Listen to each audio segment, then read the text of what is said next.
Good morning. Coming to the second week, NPTEL Cloud Computing. Today I am going to discuss about the week 2 assignment questions. See, coming to the first question, which of the following is not an example of private cloud? Here we are having 4 options, and that if it is Amazon VPA, then it is all are the correct options. But Amazon EC2 is a private cloud, so this is not according to the private cloud.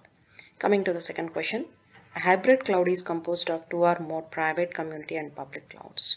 Yes, it is exactly right. So the option is true.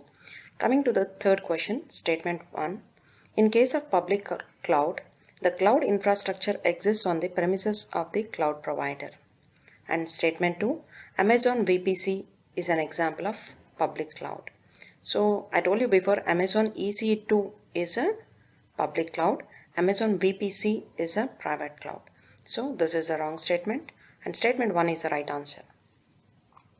Google Apps for Government is an example of which kind of cloud deployment model? This is a community cloud. Next, coming to the fifth question, statement 1. On-site private cloud applies to private clouds where the server side is outsourced to a hosting company. And statement 2. Outsourced private cloud applies to private clouds implemented at the customer premises. So he had just flip-flopped the answers. One for on-site private clouds, outsourced private cloud. Both answers are given as a crisscross.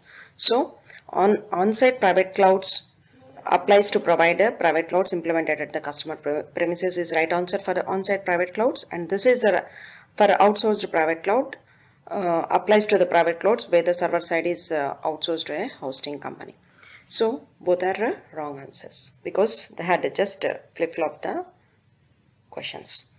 Goals for a virtual machine architecture are, both 3 are the goals: equivalence, resource control, and efficiency. 3 are right options. To run a virtual machine with all 3 desired properties, which of the following conditions should be satisfied? Here, sensitive instructions are a subset of privileged instructions. This is the right option. Coming to the 8th question, statement 1. 2 types of XML parsers are validating parsers and non-validating parsers. This is the right one.